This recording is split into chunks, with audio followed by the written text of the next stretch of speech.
Hi there folks, it's me again. Welcome back to yet another enthralling video. I'd like to thank you all very much for watching the others and for the kind comments which I've received. It's been a week since I posted the last one, and as you can probably gather, I haven't had a chance to address any of the comments that came up. Unfortunately, I've been in work since then, and they get funny if I don't go in.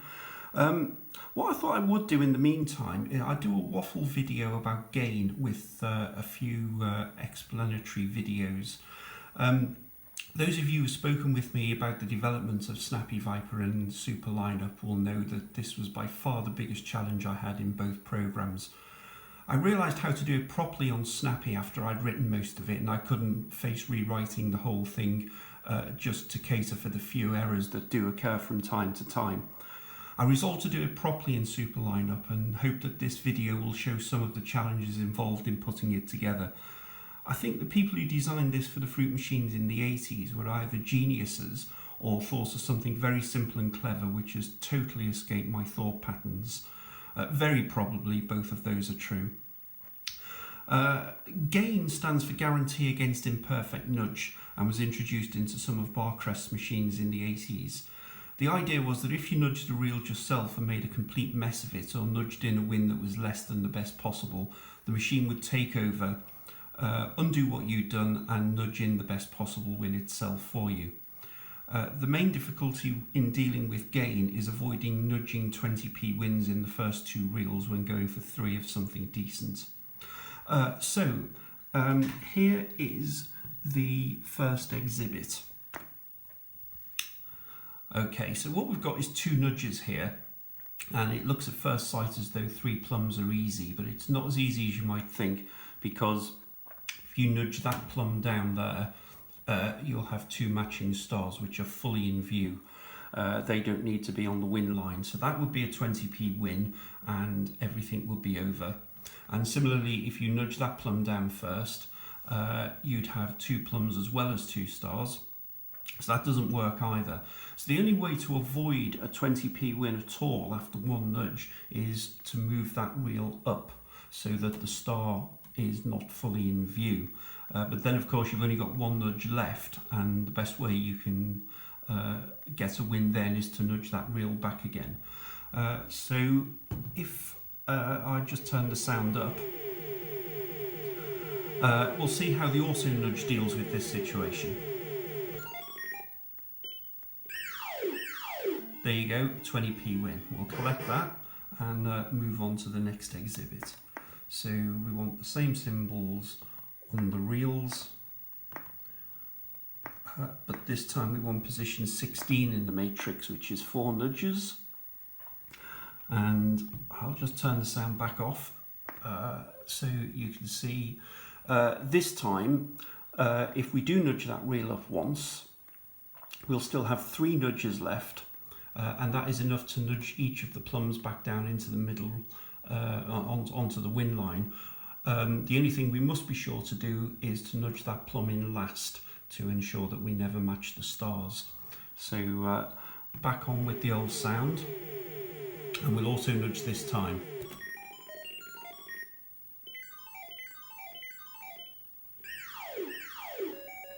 There you go. So that's how we avoid the stars. Now, some time ago, Chris of Chris217 channel was particularly upset with this situation, and I think it's fair to say that almost all of these situations have come from Chris's channel, videos that I've seen over the last month or 2. Okay, this time he's got 2 nudges, and as you can see he's got a 10p win on the middle. Now you may say, how can this arise? Well, if you start from position 5 and those symbols come up, it will give you 2 nudges rather than 10p. And then if you gamble to 4 and 6 and then lose, you would end up with 2 nudges.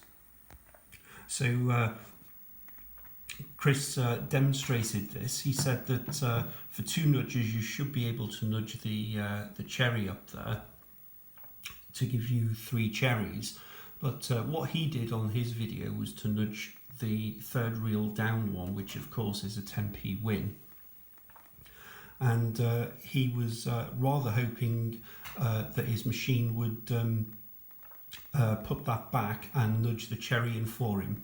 And he predicted that it wouldn't, and indeed he was quite right, it didn't. It gave him the 10p win. So let's have a look and see what happens on this one if I do exactly what Chris did, which is nudge down the 3rd reel.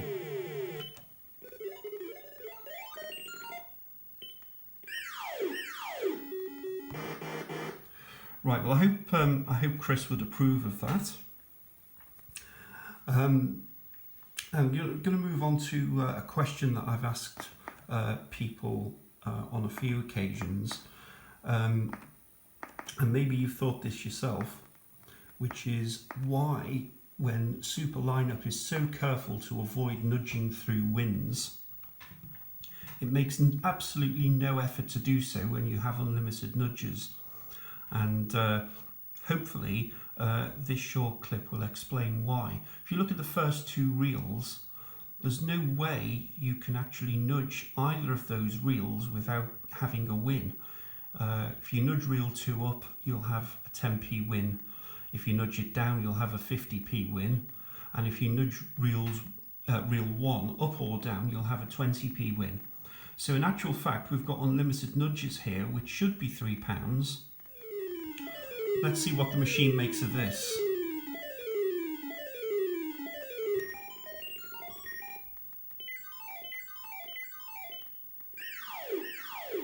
So there you go, that's the best you can possibly do for unlimited nudges.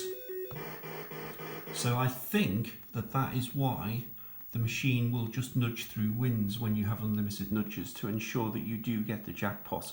If anyone knows a definitive answer to that, I would be very pleased to hear it. I'm just going to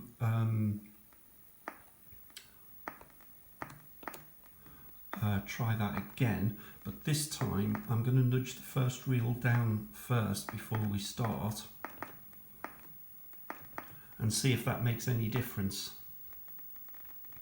You'll notice this time we've got unlimited nudges again, the only difference being that this reel is now well, actually one position up from where we started. This time we shouldn't have any difficulty getting £3.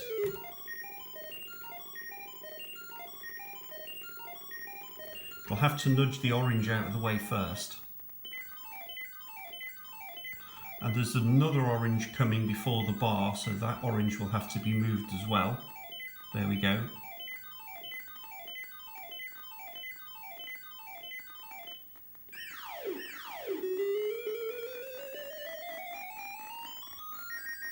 It's a jackpot.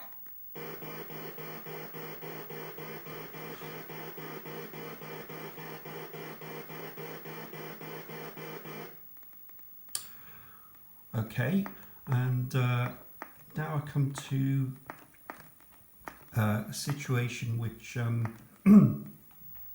wanted to make sure, absolutely sure worked before I uploaded any of these videos. This situation came from Chris's machine, his Chances Unlimited machine, about a month ago. Now, Chances and Super Lineup have exactly the same reel order, but obviously Chances doesn't have numbers on its reels because you're trying to form sets of symbols rather than advancing up a matrix. Situation here is the bells. That bell and that bell obviously are only 1 nudge away from the win line, and the other bell is 5 nudges away. So that's 7 nudges in total, and we've got 8 nudges, so that should be enough for 3 bells.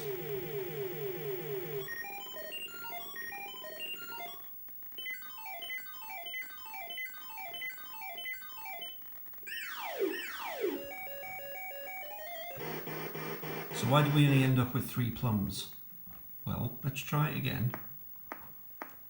But this time we'll give ourselves 10 nudges, which is square 31.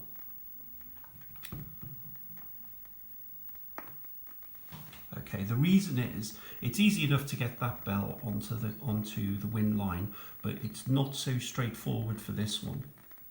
Reason being that if you nudge that bell down, you'll have 2 stars. That star you can see half there. Once it comes there, it's fully in view and it will match with the one on the first reel. So you can't nudge that bell down. So remember, the other bell is 5 nudges down here, so you need to nudge that reel twice to get rid of the star for being fully in view. But you can also see there's a plum lurking here. When you nudge that reel twice, you will have 2 plums. That's no good either. So in order to avoid either stars or plums for that matter, you actually need to move this reel up one, which is moving the bell further away so that this plum can go past safely. You'll see that having nudged this reel up, there'll be a cherry there, and there's a cherry on the way down here. So once the plum has gone safely past, you can then nudge the bell down. So that is 1 nudge there, 5 nudges there, that's 6. 1 nudge to move the plum out the way, which is 7, and then 2 more nudges to move the bell down. So having 10 nudges should be enough. Let's just make sure that that is indeed the case.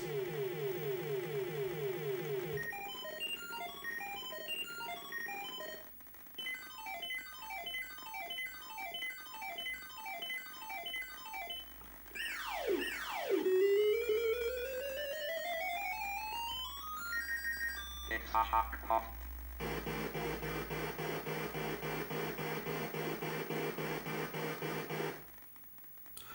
So there you go. I wanted to make sure that that particular example worked because it's the only one that I've seen recently where you have to start by nudging the wrong way. I wanted to make sure that mine actually could do that before I uploaded the program at all. So there you go. Sorry I haven't had a chance to address any of your comments from the previous video. Please leave any comments on this one that as you see fit. I really appreciate that. Thanks are due to Chris, as always, for his help and encouragement. And hopefully I will get round to addressing those comments as soon as possible, and there'll be another video. Right, thank you very much for watching.